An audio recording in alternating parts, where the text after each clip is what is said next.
Hello everyone, welcome to the class. दोस्तों, आज की क्लास में हम भारतीय इतिहास के ऊपर कुछ क्वेश्चन लेकर आए हुए हैं। उसी क्वेश्चन का डिस्कशन करेंगे। और यह जो क्वेश्चन है इतिहास काल के किस समय खंड से है, तो यह जो है पाषाण काल से लेकर सिंधु सभ्यता में किस तरह से लोगों का जीवन यापन था और वहाँ से किस किस तरह के क्वेश्चन एग्जाम्स में बनते हैं, उसी के क्वेश्चंस को कुछ हम इंपॉर्टेंट क्वेश्चन को लेकर आए आपके सामने। ठीक है, तो अगर आप किसी भी एग्ज़ाम की तैयारी करते हैं, चाहे वो स्टेट पीसीएस हो या फिर कोई भी एसएससी का वनडे एग्ज़ाम हो या फिर कोई भी किसी स्टेट पुलिस का हो या स्टेट एसआई सब इंस्पेक्टर का हो, सीजीएल का हो, या किसी भी एग्ज़ाम की आप तैयारी करते हैं, इतिहास का क्वेश्चन आता ही है।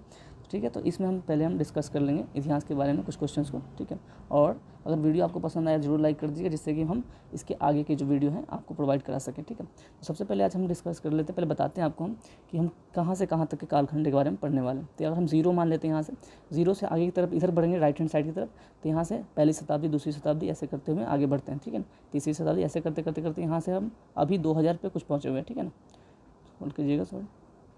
तो यहाँ पे हम 2023 चल रहा है। ठीक है ना, तो ये यहाँ तक गया। अगर हम जीरो से पीछे की तरफ जाते हैं तो 2350 ईसा पूर्व में जाते हैं, जिसको BC बोलते हैं। ठीक है, और यहाँ से लेकर 1750, ठीक, 1750 के बीच का जो हम ये समय रहेगा, ये सिंधु सभ्यता का समय कहलाता है। ठीक है ना, और इससे भी पहले चले जाते हैं तो ये इससे पहले जो होता है पाषाण काल का युग समय कहलाता है। पाषाण काल इसी समय में कहलाता है। ठीक है, तो इधर का जो समय काल है ये वाला, और यहाँ जो है 1350 से लेकर 1750 के बीच के बारे में हम इसमें क्वेश्चन में डिस्कस करेंगे। ठीक है, तो चलिए पहला क्वेश्चन हम देख लेते हैं। पहला क्वेश्चन क्या है हमारा कि पूरा पाषाण काल में आदि मानव का मनोरंजन का साधन था। तो इस समय जो है लोग शिकारी टाइप के लोग थे। ठीक है ना, अपना शिकार करके भोजन करते थे, अपना जीवन यापन करते थे। ठीक है ना, तो कुछ इस तरह के जो लोग थे यहाँ पे, ये देखिए इस तरह के जानवर यहाँ पे इस तरह का औजार रखते थे जिससे कि शिकार कर पाए। और ये देखिए लोग यहाँ पे मतलब वस्त्र के रहते थे, मतलब वस्त्र अच्छे से प्रॉपर नहीं था इनके पास। ठीक है, और इस तरह से जीवन यापन करते थे। आगे बढ़ेंगे क्वेश्चन नंबर 2 की तरफ। क्वेश्चन नंबर 2 में कह रहा है कि नवपाषाण काल में के लोगों द्वारा पाला गया प्रथम पशु कौन सा था। तो नवपाषाण काल में पाला गया पहला पशु कौन था? इस समय भेड़ पहला पशु पाला गया था। ठीक है ना, तो भेड़ तो अभी भी बकरी जो निम्न तबके के लोग होते हैं वो लोग भेड़ और बकरियाँ पालते हैं। ठीक है, तो इस समय जो उस समय लोग ज़्यादा विकसित नहीं थे, हालांकि नवपाषाण काल में, इसलिए उन्होंने भेड़ पालना थोड़ा ये चीपर होता है, तो ये भेड़ पालना उन्होंने शुरू किया था। उसमें भेड़ पाला जाता था। कुछ इस तरह के औजार थे, देख रहे हैं आप, इस तरह के औजार रखते थे लोग, पत्थर का इस तरह कुछ ज़्यादा औजार मिलता था यहाँ पर। ठीक है, तो इस तरह से सब कुछ होता था। आगे बढ़ते हैं क्वेश्चन नंबर 4 की तरफ। क्वेश्चन नंबर 4 क्या कह रहा है? क्वेश्चन नंबर 4 में कह रहा है सिंधु सभ्यता क्या अनार्य सभ्यता थी, क्योंकि सिंधु सभ्यता यानी सिंधु घाटी की सभ्यता जो थी एक अनार्य सभ्यता थी। ऐसा क्यों कहा गया है? ऑप्शन ए में है यह एक शहरी सभ्यता थी इसलिए, या फिर इसकी लिपि चित्रात्मक थी, इसकी अर्थव्यवस्था का आधार कृषि था, या इसका विस्तार नर्मदा नदी के तट तक था। इस चारों ऑप्शन में से कौन सा ऑप्शन सही होगा ये हमें चूज़ करना है। तो इसका जो आंसर होने वाला है ऑप्शन नंबर ए। इसमें कह रहा है यह एक शहरी सभ्यता थी इसलिए इसको हम अनार्य सभ्यता की संज्ञा देते थे। ठीक है, देखिए इस तरह की सभ्यताएँ थी, इस तरह जो आपको व्यूज़ दिख रहा है, इस तरह से नदियाँ थी वहाँ पे। ये जो यहाँ पे लोथल है जहाँ पे डॉकयार्ड का सिस्टम मिला है यहाँ पे, यानी कि बंदरगाह मिली है। ये देखिए इस तरह का स्ट्रक्चर था, उस समय रहन सहन रहते थे लोग घर बनाकर। तो ये खुदाई करने के बाद इस तरह का स्ट्रक्चर मिला है। ये बहुत ख़राब हो गया होगा, डिस्ट्रॉय हो गया होगा। ठीक है, चलिए आगे तरफ बढ़ेंगे। क्वेश्चन नंबर 5 में कह रहा है कि हड़प्पा सभ्यता निम्नलिखित में से संबंधित है। तो हड़प्पा सभ्यता किससे संबंधित है? कांस्य युग से, या नवपाषाण युग से, पूर्व पाषाण युग से, या लौह युग से? तो कांस्य सभ्यता थी जो वो थी कांस्य युग सभ्यता थी। क्वेश्चन पूछे जाते हैं कि हड़प्पा सभ्यता के निम्नलिखित में से कहाँ से किससे संबंधित है, तो इससे कुछ धातुओं के नाम दे दिए जाते हैं और ऐसे बताया जाता है। तो इसमें कांस्य युगीन सभ्यता, इसमें कांस्य का युग ज़्यादा ही होता है हड़प्पा सभ्यता समय में। ठीक है, इस तरह का देखिए ये जो मुहर है, हड़प्पा सभ्यता में मुहर जो है इस तरह का मुहर रहते थे। ठीक है, चलिए आगे तरफ बढ़ते हैं। Question number 6। क्वेश्चन नंबर 6 में कह रहा है हड़प्पा संस्कृति की मुद्राओं एवं पक्की मिट्टी की कलाकृतियाँ में किस पशु का चित्रण नहीं किया गया था? यानी कि बहुत सारे पशुओं का चित्रण किया गया था और इन सारे में चूज़ करना है हमें कि कौन से पशु का जो है चित्रण नहीं किया गया था। तो इसमें ये जो ऑप्शन दिख रहा है गाय का चित्रण नहीं किया गया था हड़प्पा सभ्यता के मुद्राओं पे, जो है मुद्राओं और पक्की मिट्टियों पे जो है गाय का चित्रण नहीं किया था। बाकी गैंडे का, हाथी का, बाघ का, ये सारे गाय, और साथ में हिरन और भी जानवर थे कुछ। ठीक है, इन सारे का चित्रण किया गया था, लेकिन गाय का चित्रण इसमें नहीं किया गया था। ठीक है, ये सारे मुहरे हैं। क्वेश्चन नंबर 7 है। सिंधु घाटी सभ्यता के लोगों की मुद्रा यानी क्वाइन में किस देवता की आकृति चित्रित थी? तो विष्णु, इंद्र, वरुण या पशुपति? पशुपति यानी शिव भगवान को कहा जा रहा है। तो ये जो ऑप्शन दिख रहा है ये वाला आंसर हो जाएगा। इस समय पशुपति की पूजा की जाती थी और पशुपति का जो है चित्रण मिला था मुद्राओं पे, ठीक है। आगे बढ़ते हैं। क्वेश्चन नंबर 9 कह रहा है कि निम्नलिखित में से किस विद्वान ने सर्वप्रथम हड़प्पा सभ्यता के अवशेषों को खोजा था।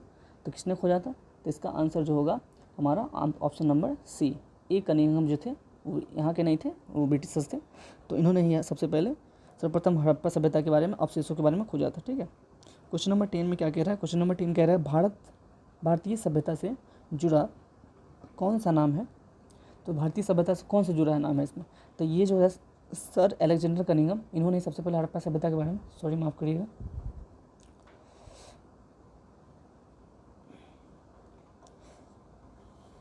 हाँ कंटिन्यू करते हैं।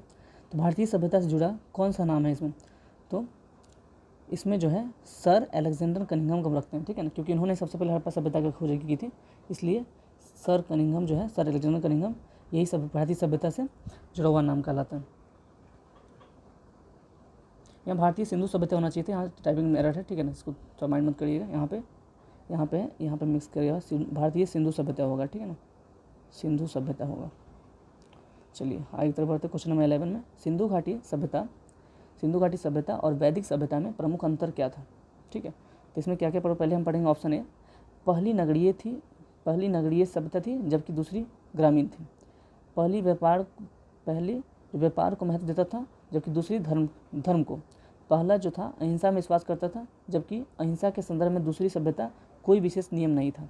डी ऑप्शन में कह रहा है पहली सभ्यता में पीपल वृक्ष का पूजा होता था जबकि दूसरे में बरगद का पूजा होता था। तो इसका आंसर हमें बताना है। तो इसमें जो आंसर हो जाएगा हमारा ऑप्शन ए वाला। ऑप्शन ए में क्या कह रहा है, ये वाला आंसर हो जाएगा। पहली नगरीय थी तब जबकि दूसरी ग्रामीण थी। ये ग्रामीण एरर हो गया, मिट गया, ठीक है। तो ए वाला हमारा ऑप्शन सही हो जाएगा।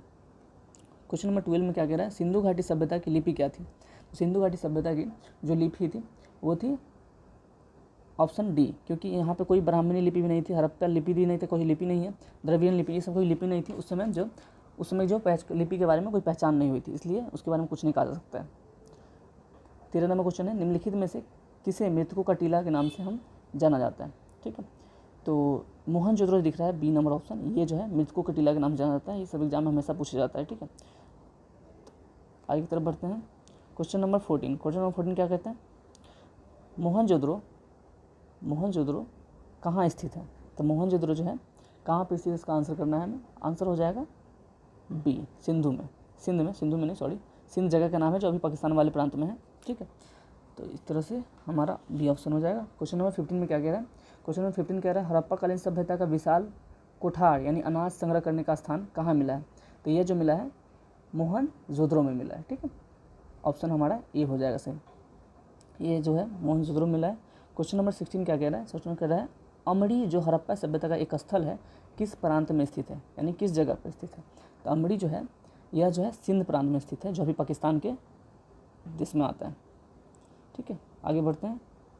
क्वेश्चन नंबर 17 क्या कर रहा है, सिंधु घाटी सभ्यता के अवशेष चिन्ह बतलाते हैं कि लोगों की मुख्य धंधा था। इसमें से सिंधु घाटी सभ्यता में क्या जो अवशेष मिले हैं उसके हिसाब से क्या अनुमान लगाया जाता है कि इसमें कैसी सभ्यता थी। इस समय क्या करते थे, पशुपालन करते थे, कृषि करते थे, लोग व्यापार करते थे या शिकार पर ज़्यादा ध्यान देते थे। तो इसके बारे में जो आंसर होने वाला है हमारा ए, इस समय के लोग जो है कृषि ज़्यादा करते थे, ठीक है ना।